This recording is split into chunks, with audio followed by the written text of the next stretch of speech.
ассалому алайкум тамошобинони азиз, нашри ҷанбастии барномаи иттилоотии навид мустақиман аз телевизиони Сафина манзуратон мегардад. дар студия Дилафрӯз Комилзода.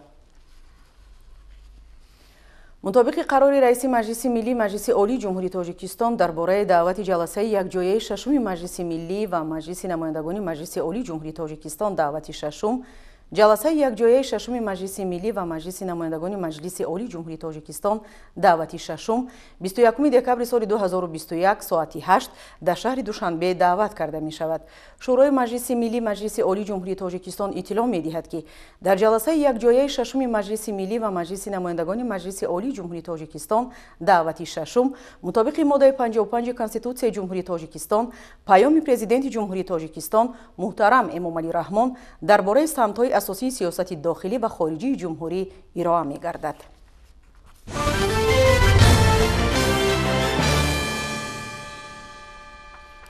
бо мақсади танзими бонизоми ҳаракати воситаҳои нақлиёт дар кӯча роҳҳои ҳудуди пойтахт милитсияи шаҳри Душанбе таҷрибаи нави кориро роҳандозӣ намуд. дар ҳамин асос аз рӯи таҷрибаи нав дар раёсати вазорати корҳои дохилӣ дар шаҳри Душанбе 8 гурӯҳҳои мобилӣ аз ҳисоби кормандони ҳамаи самтҳо таъсис дода шуда барои ошкору бартарафнамои қоидавайронкуниҳои дағали ҳаракат дар роҳ сафарбар карда шуданд.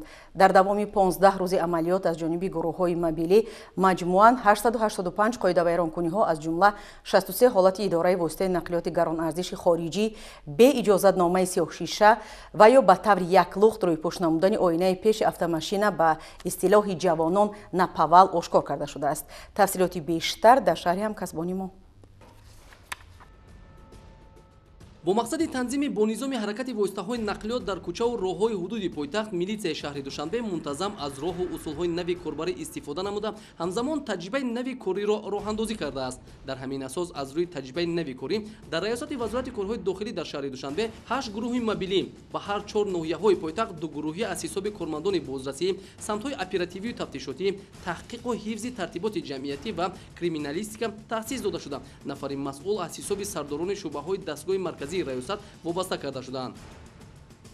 гурӯҳҳои мобилӣ ки дар доираи таҷрибаи нав роҳандозӣ карда шуд дар ду баҳс баҳри ошкору муайян ва бартараф намудани қоидавайронкуниҳои дағали ҳаракати роҳ аз қабили бе иҷозатнома идора намудани автомашина бо шишаҳои сиёҳу хира ва пурра рӯйпӯш намудани оинаи пеши автомашина ба истилоҳи ҷавонон напавал таваққуф намудан дар қатори дуюму сеюми роҳ ва бемаврид гузоштани автомашинаҳои шахсӣ дар дохили истгоҳҳои воситаҳои нақлиёти мусофиркашони ҷамъиятӣ ва ошкорнамоии дигар қоидавайронкуниҳои дағали ҳаракат ба кӯчаву хиёбонҳои шаҳри Душанбе сафарбар карда шуданд.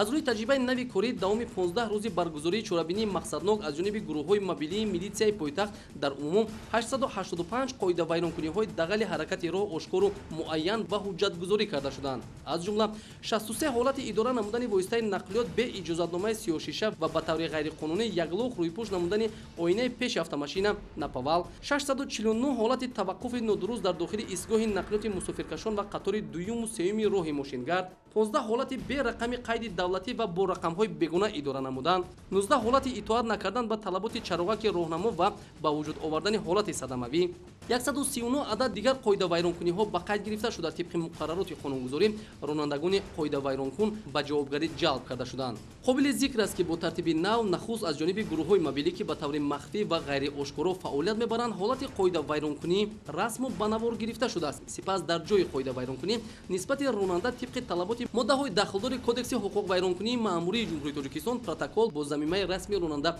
тартиб дода мешавад. натиҷаи ҳаррӯзаи амалиёти гурӯҳҳои мобилӣ аз ҷониби ситоди махсус ҷамъбаст карда шуда бо дарҷи ному насаби ронанда, намуди қоидавайронкунӣ, тамғаи автомашина ва расми ронанда дар сомонаи расмии раёсати вазорати корҳои дохилӣ дар шаҳри Душанбе www.dushanbepolice.tg гузошта мешавад. чуноне натиҷаи баргузории амалиёти гурӯҳҳои мобилӣ нишон дод дар аксар маврид маҳз соҳибмулкони автомашинаҳои гаронарзиши хориҷӣ ба қоидавайронкуниҳои дағали ҳаракат дар роҳ махсусан бе иҷозатномаи сиёҳшиша идора намудани воситаи нақлиёт ва ғайриқонунӣ яглух сиёҳ намудани қисми оинаи пеши автомашина напавал даст зада бо ин роҳ ба қавли бартарии худро нисбат ба дигар иштирокчиёни ҳаракат дар роҳ нишон доданӣ мешаванд ки маҳз чунин афрод аз ҷониби гурӯҳҳои мобилии милитсияи шаҳри Душанбе мавриди санҷишу чораҷӯии ҳамаҷониба қарор дода шуданд. дар натиҷа ҳамаи он 63 автомашинаҳое ки барои бе иҷозатномаи сиёҳшиша ва яглух бо плёнкаи сиёҳ рӯйпӯш намудани қисми оинаи пеши автомашина ошкор карда шуданд ба майдончаҳои ҷаримавии раёсати вазорати корҳои дохилӣ дар шаҳри Душанбе дастрас карда карда шуда ҳолати қоидавайронкунӣ пурра бартараф ва ронандагони ҳар кадом автомашинаҳо бо маблағи 7500 сомонӣ дар умум ба маблағи 472500 сомонӣ ҷаримабандӣ карда шуданд.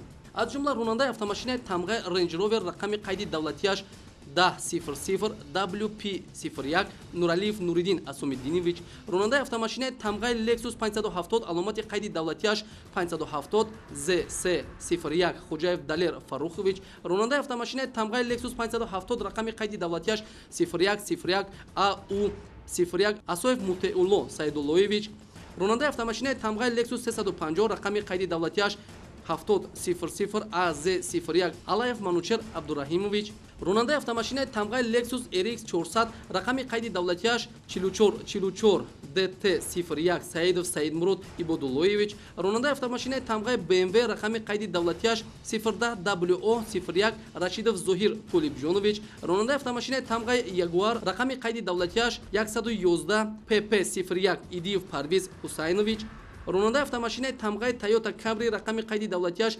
11 ZL01 Ниёзов Абдулло Абдукаримович, ронандаи автомашинаи тамғаи Toyota Prado рақами қайди давлатияш 20 ET01 Боев Акобир Алиевич, ронандаи автомашинаи тамғаи Шкода рақами қайди давлатияш 077 FF01 Сафаров Таҳмураз Тимурович ва ба ин монанд 54 ҳолати дигар ба қайд гирифта шудааст. Яглух рӯйпӯш намудани оинаи пеши воҳистаи нақлиёт ки имрӯзҳо дар байни гурӯҳи ҷавонон ба таври мӯд шудааст, амали қатъиян ғайриқонунӣ буда дидашавандагии ронандаро махсусан дар вақти шабона ва рӯзҳои боронӣ маҳдуд намуда ба бехатарии ҳаракат дар роҳ таҳдидҳо эҷод менамояд. ҳамзамон дар рафти амалиёт садҳо ҳолати дигар намуд қоидавайронкуниҳои дағал ба монанди таваққуф дар дохили истгоҳи нақлиёти ҷамъиятӣ ва қатори дуюми ҳаракати роҳ, идораи воситаи нақлиёт бо рақамҳои қайди давлатӣ бегона ва берақами қайди давлатӣ, насби таҷҳизоти махсуси овозӣ ошкор карда шуданд. Илова бар ин дар давраи амалиёт аз ҷониби гурӯҳҳои мобилӣ як ҳолати идора намудани воситаи нақлиёт дар ҳолати мадҳушӣ дар намуди истеъмоли таблетка экстазӣ аз ҷониби ронандаи автомашинаи тамғаи Range Rover рақами қайди давлатияш 4593 SS01 Убайдуллоев Ҷаҳонгир Алихонович ошкору нисбаташ парвандаи маъмурӣ тартиб дода шуд. вобаста ба ин бори дигар раёсати вазорати корҳои дохилӣ дар шаҳри Душанбе аз кӯли ронандагони воситаҳои нақлиёти шахсӣ, хизматии корхонаву муассисаҳо ва ҷамъиятҳои мусофиркашонӣ эҳтиромона хоҳиш менамояд ки қоидаҳои ҳаракат дар роҳро ба таври ҳатмӣ риоя намуда бо амалу рафтори нописандунаи худ боиси костагии ҳусни пойтахт ва ба вуҷуд омадани танбашавии сунъии роҳҳои автомобилгарди пойтахт нагарданд. риояи қоидаҳои ҳаракати роҳ барои ҳама сарфи назар аст вазифаву ниҳод ҳатмӣ буда дар сурати вайроннамоӣ ҷавобгарӣ интизор аст.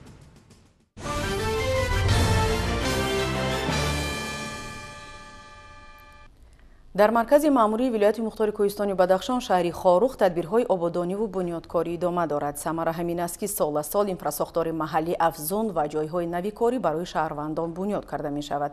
дар ҳамин замина тадбиқи марҳилаи дуюми барномаи равшанкунонии шабонаи шаҳри Хорух оғоз ёфт. айни замон тадбиқи ин марҳила аз даромадгоҳи шаҳр шурӯъ шудааст. ҷузъиёти бештар дар гузориши Хосият Худоёрбекзода.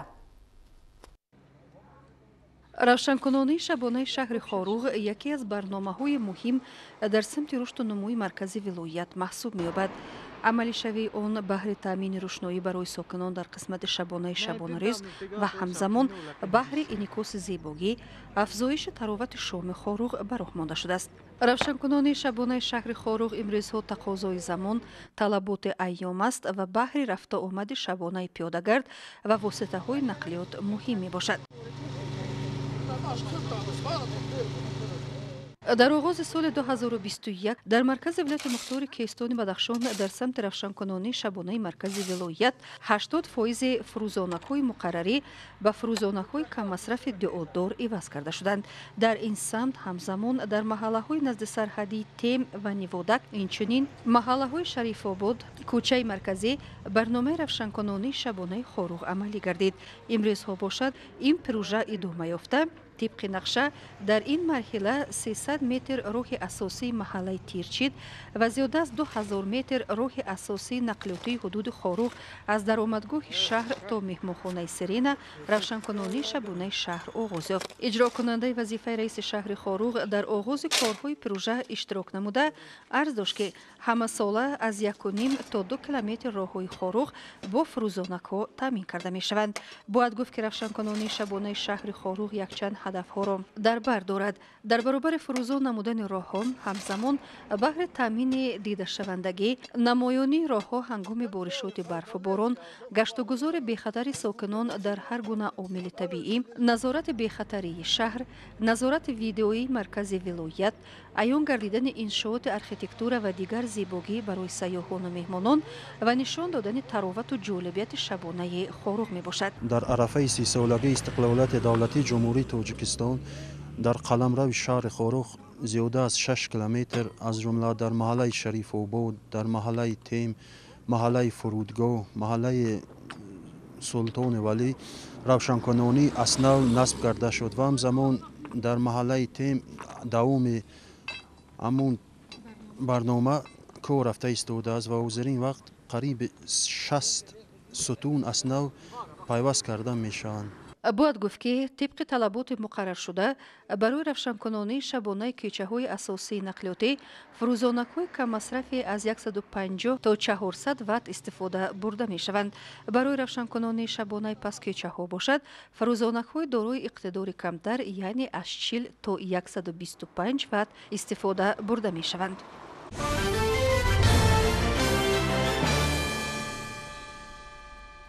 бо мақсади иҷрои дастури супоришҳои президенти ҷумҳурии Тоҷикистон муҳтарам Эмомалӣ Раҳмон ҷиҳати расонидани кӯмак ба ятимону бепарасторон, оилаҳои ниёзманд ва маъюбон, вазорату идораҳо ва соҳибкорону шахсони саховатпеша ба ин қишри ҷомеа кӯмакҳои яквақтаи иқтисодӣ мерасонанд. дар ҳамин замина соҳибкори ватанӣ Маҳмудҷон Муродов ба беш аз 670 оилаи аз офати табиӣ зарардида ва оилаҳои ниёзманди шаҳри Кӯлоб кӯмак расонид. бо дастгирӣ аз сиёсати иҷтимоии президенти ҷумҳурии Тоҷикистон муҳтарам Эмомалӣ Раҳмон ва дастури раиси Маҷлиси Миллии Маҷлиси Олии Ҷумҳурии Тоҷикистон раиси шаҳри Душанбе муҳтарам Рустами Эмомалӣ, вакили Маҷлиси вакилони халқи шаҳри Душанбе, роҳбари ҷамъияти дорои маслиҳаташ маҳдуди сарманзил Маҳмудҷон Муродов дар шаҳри Кӯлоб ба 321 оилаҳои аз офати табиӣ зарардидаи кӯчаҳои Содиқов, Даминзода ва Хати Роҳ кӯмаки яквақта аз қабили орду равған, шакару макарон ва маводи сӯхт аз ҷумла ангишт расонид, ки боиси хушнудии сокинон гардид. онҳо барои ғамхориҳои пайваста миннатдории хешро ба раҳбарияти олии кишвар ва соҳибкорон иброз намуданд. ин офати табиӣ ки дар моҳи май рух дода буд, хонаҳои моро сел шушта бурда буд. мо дар як ҳолати вазмин будем. аз ғамхори дастгириҳои ҷаноби олӣ дар муддати кӯтоҳ дар як мо ба мо хонаҳои ба тамоми шароити муҳайё, ба хӯрока, ба пӯшока, ба ҳамаи шароит моро муҳайё карданд. мо аз замин то осмон миннатдории худро ба ҷаноби олӣ мерасонем. ин заҳматҳо дастгириҳои ҷаноби олиро мо аз замин то осмон миннатдорем. мо ҳеҷ гоҳ фаромӯш намекунем. шабу рӯз мо модаро дуогӯ ҳастем ки ҷаноби олӣ ҳамеша солиму тандруст бошад. ҷаноби олӣ дар бари мо ҳама вақт аст ва ба ҳамаи пастиҳои мо, ба ҳамаи ҳамин хел ҳолатҳое ки дар сари мо ҳамин сол омада 12 май ба ҳамаи ҳин ба мо дастгирӣ мекунад ва ёрдами худро ба мо мерасонад. инчунин аз ҷониби соҳибкор ба 337 оилаҳои ниёзманди шаҳри Кӯлоб низ кӯмак дастрас карда шуд. кӯмаки мазкур аз маводи аввалияи орд иборат буд. соҳибкори ватанӣ бо аъзоёни оилаҳо суҳбат намуда қайд кард ки ин ҳама кӯмаку ғамхориҳо бо ҳидоятҳои пешвои миллат муҳтарам Эмомалӣ Раҳмон рӯи даст гирифта шудааст.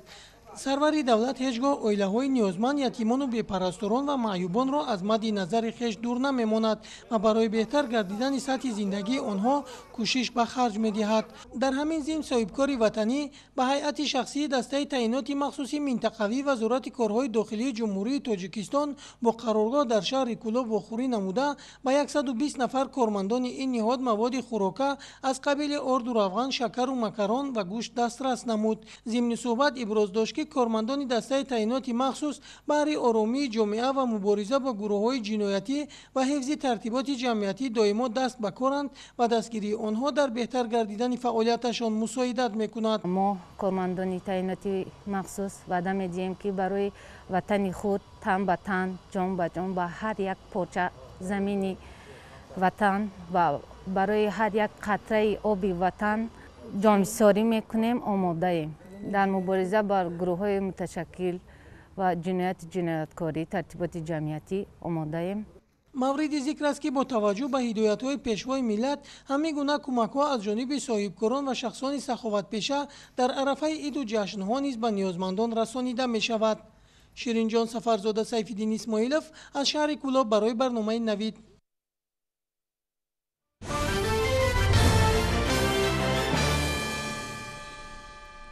ناحیه جیهون یکی از منطقه‌های اگراری ولایت ختلان محسوب یافته استحصال سبزی در این ناحیه نسبت به دیگر گوشه‌های مملکت زیاد فرق کننده میباشد. با نظرداشت تأمین بازار استعمالی سال تا سال در ناحیه مذکور دهقانان کشت سبزی را بیشتر نموده به این وسیله روزگارشان را بهتر میسازند. گزارش همکارانمان نظامی‌الدین صایف و زین‌الدین حاجیف از رفت جمع‌آوری حاصل سبزی در ناحیه جیهون آماده شده است.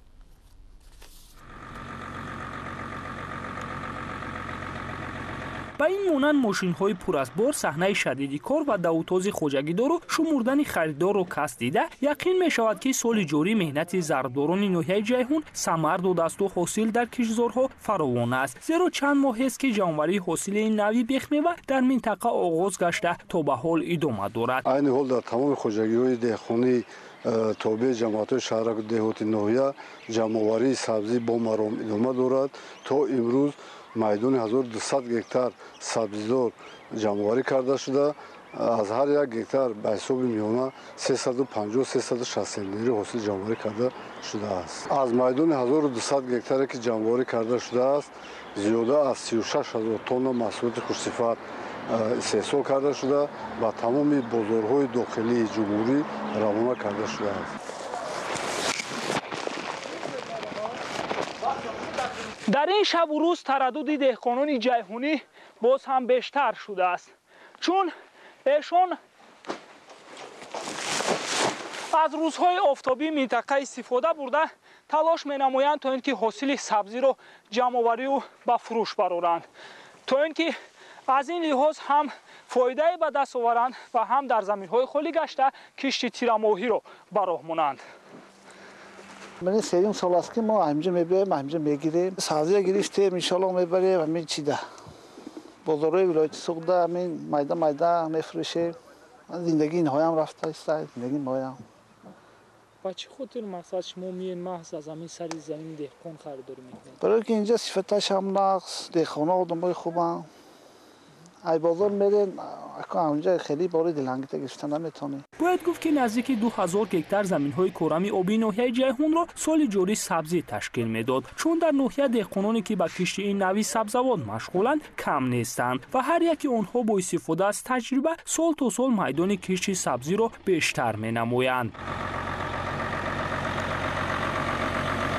ماهای ایول تا اوگوست سپتامبر مثال در همین کشت میکنید تخم سبزی رو. مقصد آب میتی، یگانش میکنی، خشاوش میکنی، داروش میتی، مثلا نگهبین میکنی، مهنت میکنی، راحت چه میبینی. با گفته مسئولین فراوانی حاصل زمین‌های زرخیز آنها نه تنها از مهنت و اقلیم مساعد منطقه وابستگی دارد، بلکه انتخاب تخم خوش‌صفت نیز در این راستا سهمی کلان میگذارد. از این رو آنها همساله میکوشند تا تخم خوش‌صفت را انتخاب کرده حاصل را زیاد کنند، زیرا چنانه که میگویند رزق روزی آنها از مهنت حلال و حاصل فراوانی کشتزارهایشان ربط دارد و آنها را مجبور میسازد تا ده چند در زمین کار کنند.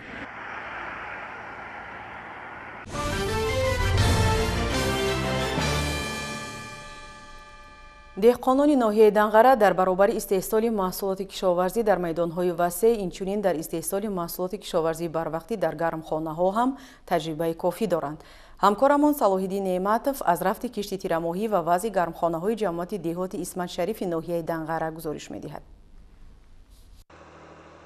تامین اهالی کشور با غله یکی از مسائل مهمترین محسوب می‌یابد. کشاورزان شهر و ناحیه‌های ولایت ختلان در سمت تامین امنیت غذایی اهالی مملکت که یکی از هدف‌های استراتژی حکومت جمهوری تاجیکستان به حساب می‌رود، سهمی بس و نظر دارند. این موسم طبق نشر در حدود ولایت کشت غله‌دانگی در میدان 97500 گکتار پیش بینی شده است که از این 11200 گکتارش را زمین‌های کشتشونده ناحیه دنغره تشکیل می‌دهند. دهقانان جماعت دهاتی به نام اسمت شریف ناحیه دنغره از باد و هوای مساعد استفاده برده زراعت غله‌دانگی را در زمین‌های کرم وسعت می‌بخشند. موافق اطلاع از میدان 6803 گکتار زمینی که برای کشت غله‌دانگی پیش بینی شده است، تا امروز الکی زیاده از 4000 گکتار شودگار و کشت گردیده است.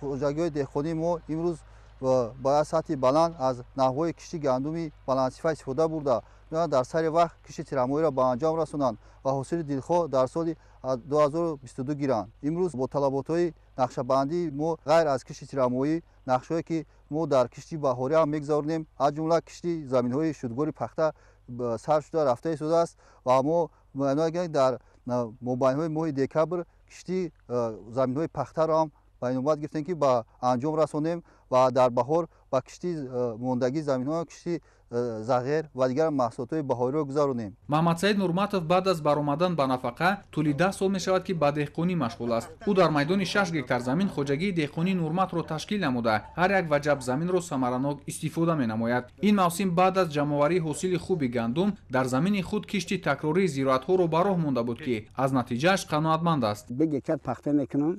اینا با جای گندم در کشتی تکراری کردم. اینا هم سبزی هم پر با 50 سوتک دیگه در پیاز کردم. مایده تیار میشه. اینا حاضر سبزی تیاره. این سبزی را میگیریم با جوش نشکن کشکه بهار تیار میشه کشکه. 2 گکتار گندم اویی هم کردم. بعد او با هم کشتی تکراری با سبزی کنم میگم نیت است.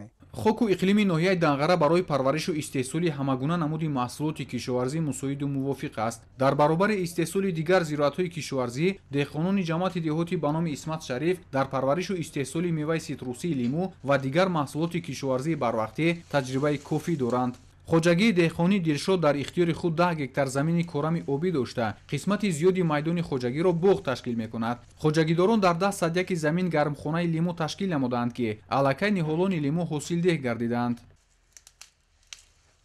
خوجگی دهقانی بنیاد گنج نیز یکی از خوجگی‌های نوتأسیس در دهات مذکور میباشد. مسئولین خوجگی سال 2018 در میدان 5 گکتار زمین باغ اینتنسیوی تشکیل نمودند که نشأونمای نهالان خوب است. عین زمان که نهال‌ها خرد میباشند هر یک وجب زمین بین قطاره‌ها ثمرانок استفاده میگردند. طلبات نیازی روزمره مردم با اینوبت گرفته بعد گرفتن زراعت فلزی در کشت تکراری سیرپیاز کش نمودیم. مقصد گرفتیم که در ماه می بر وقت حاصل خوب به دست آورده برای پس کردن نرخ بازار با بازار برآورده مقصد طلبات مردم رو قناعتمند نماییم. سیرپیاز کش کرده ما به طور آبیاری خطرگی است. این برای صرفه‌کارانه و کم استفاده بردن آب پیش از همه مجهز گردانده شده است. مسئولین خوجگی دهقانی بنیاد گنج امسال با توصیه علیمان ساحه در میدان 10 صدیک زمین گرمخانه تشکیل نموده در اینجا 110 بیخ نهال لیمو شنونیدند و تا به حاصل آمدن نهال‌های لیمو به خاطر استحصال محصولات بروقتی کشاورزی در این گرمخانه پرورش دیگر زراعت‌ها را نیز به راه ماندند. به طرز قطرگی پتکیلونکگی آبی پامیدور نوع زمین را F1 شنوندیم که حالا ما چخیلمن در وقت گلکنی در وقت اوج در وقت خوب انکشاف قرار دارد. مقصد داریم از همین 10 سوتق زمین حاصل نغز به دست آورده با در سرخوان مردم پیش با غیر از این اونکگی زیاده از 10,000 دونه گل صدبرگ شنوندیم. باز از همین قلمچه‌های لیمون زیاده از 1000 دونه لیمو قلمچه زدیم برای پرورش برای فروش تیار کرده استیم. در حدود جماعت دهاتی به نام اسمت شریف ناحیه دنغره با غیر از گرمخانه‌های موسمی 5 عدد گرمخانه‌های دائمی عمل کننده موجود است که در تامین بازارهای ناحیه با لیمو و دیگر محصولات‌های تر و تازه بروقتی سهمگذار میباشند. صلاح‌الدین نعمتов محمودجان زیادین برای برنامه اطلاعاتی نوید از ناحیه دنغره.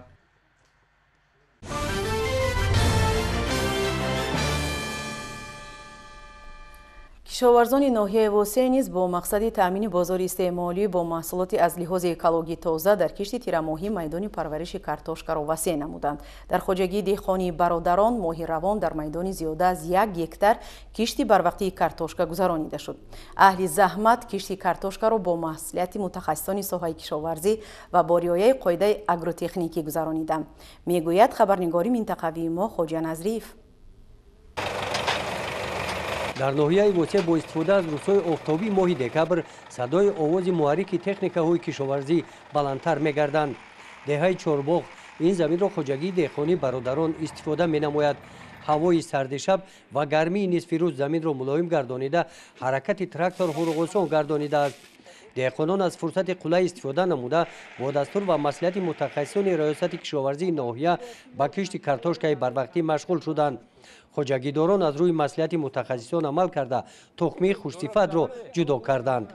ما را فهموندن که چخیلی دارو دادن در کار، چخیلی آب دادن در کار، چخیلی مهنت کردن در کار. ما با روی همین گفتهای همین با کورا و پیش برده استیم که یگون کامودی نشیده یعنی که حاصل нағз гирем. Соли гузашта дар ми замин кишти картошка кардем, ҳосили фаровон гирифтем дар 1 гектар. Ада ҳам зиндагиро бурдагӣ, ҳам бо дар бозор фурӯхта зиндагии камудиёро ислоҳ кардем. Имсол бо ина дар 1.5 гектар бо ҳамин кишти картошка кардагием. Ина давом дорад, рӯзои афтобӣ истифода бурда ина кормон нағз яъне рафта иста ки тайёрӣ ба соли оянда ки яъне дар зиндагӣ азоб накашида зиндагиро ба пеш бард. طبق تحلیل‌های ریاست کشاورزی ناحیه واسه مصلحت متخصصان و رعایت قاعده‌های آگروصنعتی کارکرد زمین در ناحیه نتیجه خوب داده ایستادند. امسال کشاورزان ناحیه موافق دورنما برای گذراندن کشتی برآورده کارتوشکا در میدان 175 گکتار نقشه‌بندی شده است. ما امروز علاقه در میدان 60 گکتار کشتی برآورده کارتوشکا گذراندگی هستیم. البته کوشش می‌نماییم که در مولدهای خوبی آگروتکنیکی کشتی برآورده کارتوشکا را به انجام رسانیم. البته ما هر چی بیشتر در تیرامو کشتی کارتوشکا برآورده را بگذاریم در بهار حاصل خوبی کارتوشکا به دست میاریم. از جانب خواجگی دهقانی برادران مقصد دارند که هر چی تیزتر کشتی تیراموی کارتوشکا را به انجام رسانیده برای پرورش میوه‌های آن تدبیرهای ضروری را انجام دهند.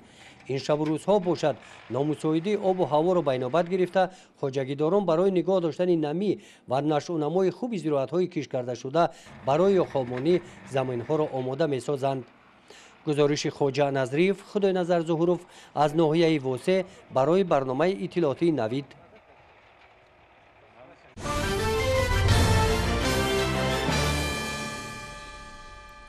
деҳқонону кишоварзони хоҷагиҳои ноҳияи шаҳри нав бошанд аз боду ҳавои мусоид самаранок истифода бурда баъд аз ҷамъоварӣ намудани ҳосили кишти такрорӣ шудгори тирамоҳиро низ ба итмом расониданд. дар чанд рӯзи ҳавои офтобӣ махсусан дар хоҷагиҳои ба номи ибодулло меликмуродов, исохон ҳамзаев ва хоҷагии деҳқонии наврӯз корҳои саҳроӣ муташаккилона ҷараён гирифтанд. ҳамкоронамон хуршед ҳалимов ва соҳибнур абдурасулов раванди тадбирҳои саҳроӣ дар ноҳияи шаҳри навро пайгирӣ карданд. аз чанд рӯзи ҳавои мусоиди фасли зимистон деҳқонону кишоварзони ноҳияи шаҳри нав самаранок истифода бурда кӯшиш намуданд ки ҳарчи тезтар кишт ва шудгорро беталаф ба анҷом расонанд. айни ҳол кишт ва шудгори тирамоҳӣ дар хоҷагиҳои хурду миёнаи ноҳия аз ҷумла дар хоҷагиҳои ба номи ибодулло меликмуродов, исохон ҳамзаев ва хоҷагии деҳқонии наврӯз ба итмом расида хоҷагидорон заминҳоро барои кишти баҳорӣ омода менамоянд. дар ҳудуди ҷамоати деҳоти чӯз 231 адад хоҷагии деҳқонӣ ба қайд гирифта шудааст.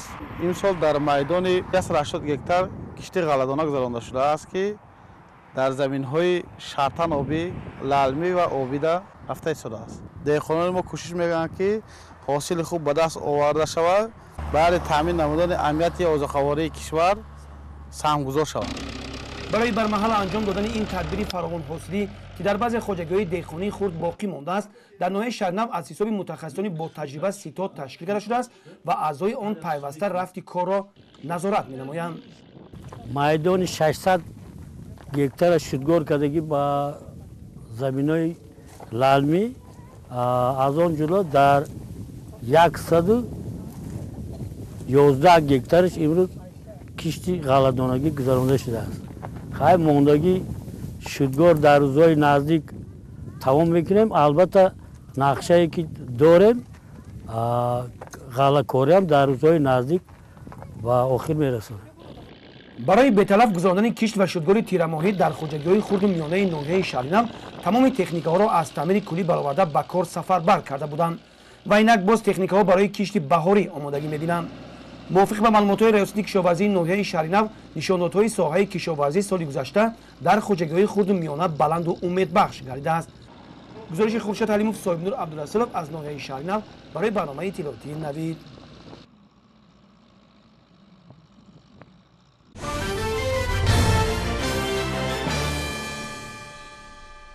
ба андешаи мутахассисони соҳибтаҷриба ин шабу рӯзҳо барои анҷоми равандҳои ба шаклдарориву ғизодиҳии боғот марҳилаи муҳим дониста мешавад. бо ҳамин мақсад хоҷагидорон саъй меварзанд ки ин маъракаро суръат бахшанд. дар шаҳри Исфара ки сокинонаш бо боғдорӣ шӯҳрат касб намуданд, ба анҷоми босифати чунин тадбирҳои агротехникӣ таваҷҷӯҳ зоҳир карда мешавад. ҷузъиёти бештар дар матлаби навбатии барнома. исфара минтақаест ки ба парвариш ва коркарди меваи хушк яъне зардолу имкониятҳои хуб дорад. 85% аҳолии ин минтақа аз ҳисоби парвариш ва фурӯши ин мева зиндагӣ мекунанд. бо мақсади рушди соҳаи боғдорӣ дар ҷамоати деҳоти кӯлканди шаҳри Исфара کورس یک روزه آموزشی برای دهقانان و خواجگیداران برگزار گردید. موضوع نهال‌ها را خود باغبانان انتخاب نموده پیشنهاد کردند، زیرا به آنها معلومات متخصصان لازم بود. در هفته مشغولیت درباره به دست آوردن نهال‌های خوش‌صفت، درست شنانیدن و انتخاب نوری‌های مینرالی موضوعها به میان گذاشته شدند. باغ‌ها تشکیل شده ایستاده است، نه در همه جا البته، لیکن با صفت باغ‌ها به طلبات جوابگو نیست. نهال‌ها بی پیوند یا که نهال‌ها گوییم با طلبات جوابگو نیست، یعنی الکی تا از خودی نهال پرور تا تشکیل کننده باغ رسیده آمدن الکی نهال‌ها آسیب دیدگی و یک قسم آنها میشوند. برای همین ما همین روز همین مسئله بار دیگر برداشتیم. سلسله این آموزش ها دوام میکند. ما با یک دوره دیگر اویدی مسئله های سیستمی غذادهی زردآلوی در آینده ما با قطع اینها گفتگو میکنیم. آموزش در یک جایگاه با تشکیلات جمعیتی بین المللی خیریوی جاوید در دایره زیرلایحه رسانیدن آموزش‌ها و خدمت‌رسانی مشورتی و صاحبکاری خرد و میانه و فرمران تهیه شده است. این یک کورس اینتنسیوی و عملی میباشد که برای گرفتن دانش و ملکه‌های عملی در ساحه باغداری اینتنسیوی و عنعنوی که به طلبات کشاورزی معاصر جوابگو است نگرانیده شده است. وقتی بورش، وقتی مبارزه بر ضد حشرات ضرررسان که آنها نمیدانستند، همین ترینینگ‌های و سمینارهایی که معلم از گذراندن از این استفاده برده آینده به باغ‌هاشون و آنها سری وقت کارگردی بین قطار، کارهای اگریتکنیکی، مبارزه بر ضد حشرات ضرررسان همش می‌گذرانند. پس از پشتوانه اتحاد شوروی در سالهای 90 میدان زمین‌های کشاورزی که آن را زردآلو و دیگر درختان میوه‌دار اشغال می‌کردند با سرعت کاهش یافت. استحصال زردآلو ضررآور شده، ساکنان دهه باغ‌ها را بریده در این زمین‌ها پخته، گندم و دیگر زراعت‌های غله‌دانگی را کشت می‌کردند. در دوران صاحب استقلالی کشور صادرات میوه خشک بهتر گردید. دهقانان به بنیاد باغ‌ها شروع کردند و ساحه باغداری از جانب حکومت دستگیری یافت. ما بعضی دهقانی‌های نمی‌فهمیدیم و نهال‌های نگاه بینش به وای نبودیم. من امروز آنچه تجربه‌های نقض گرفتیم، چیزای نفهمیدگی ما فهمیدیم. من بورشی نهال‌ها، غذادهیش همیهای من دقیق نقض ما نمی‌فهمیدیم. من امروز نقض فهمیدیم. با من آینده کوشش می‌کنیم که باغ با نقض‌تر جمعیم و حاصلی ثمرناک گیریم. کورس آموزشی در چارچوبه لایحه مساعدت به سودا در آسیای مرکزی که از جانب حکومت فنلاندیا مبلغ گذاری شده است برگزار گردیده. در رفته آن باغداران جماعت دهات کلکند شهر اسفره قاعده‌های اساسی انتخاب و شناختن نهال زردآلو را آموختند. دهقانان این منطقه به رشد ساحه باغداری سال تا سال بیشتر دقت داده و به ثمرناکی چنین باغ‌ها الکی باوری حاصل نموده اطمینان بر آن دارند که در صورت درست و سریع وقت به عمل برآوردن تدبیرهای معیاری اگریتکنیکی این گونه باغ‌ها به مراتب سیر حاصل می‌شوند. یک قسم حاصل زردآلوی اسفره تر و تازه به فروش رفته، حجم زیادی آن خشکانیده شده و اساساً میوه خشک به صادرات تیار کرده می‌شود. حالا در شهر اسفره زردآلوزار زیاده از 10600 هکتار را تشکیل داده، میدان آن سال از سال وسیع می‌شود.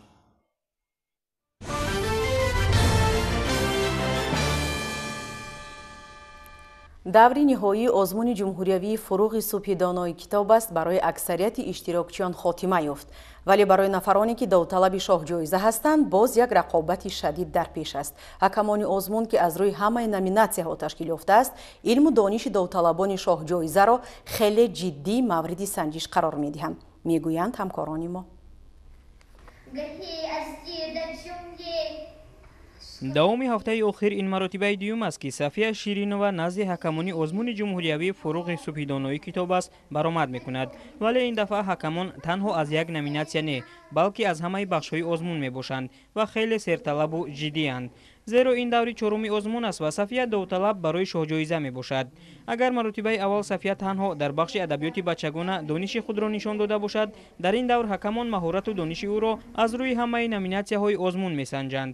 ҳарчанд баромад назди ҳакамони нозукбину нуктасанҷ бисёр мушкил аст, вале сафия дар рӯбарӯи онҳо бо ҷуръат сухан гуфт ва ба суолҳои онҳо посух гардонид.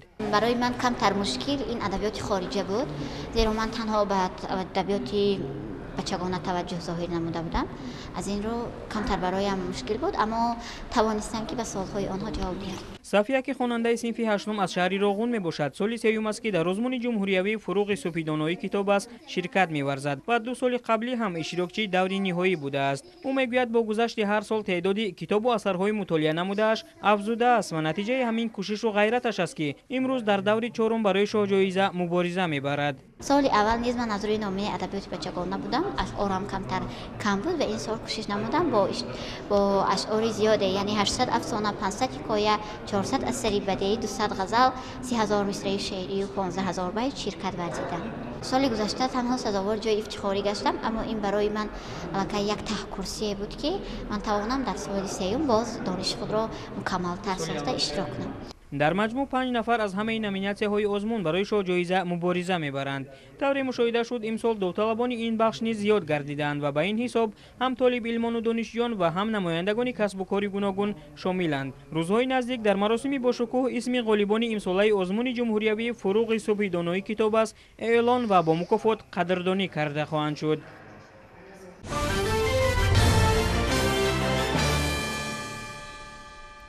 مؤسسه‌های تعلیمی ناحیه سنگوار برای زمستانگذرانی هنوز از نیمه اولی سال روان آماده بودند و همین تیاری مسئولان بود که این شب و روزها تعلیم موافق نقشه و بدون مشکلی جریان دارد.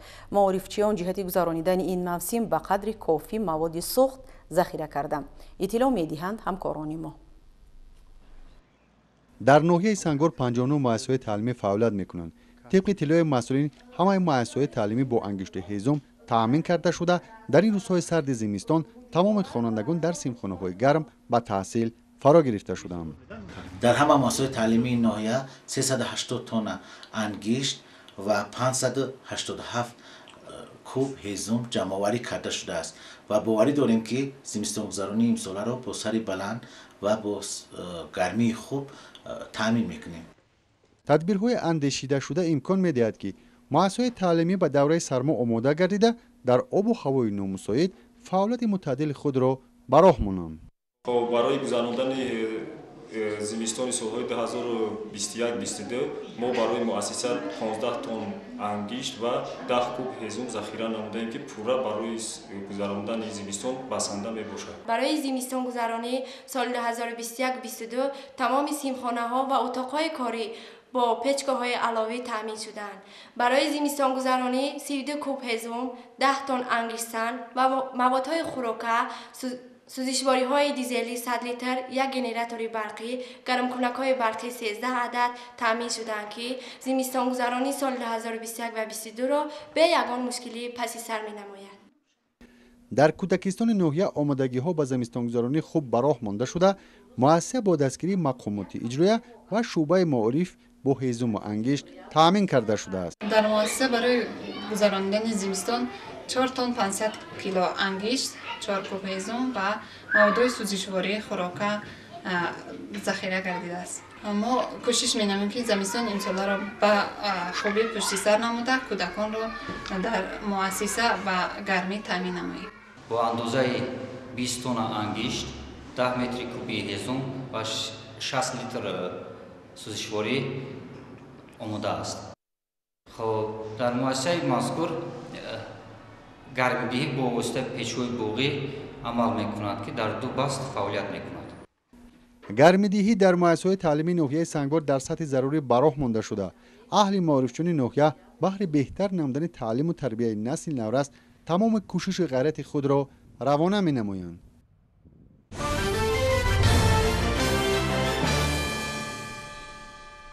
یک قطار شتات‌های آمریکا را پای هم گردبادهای شدید فرا گرفت.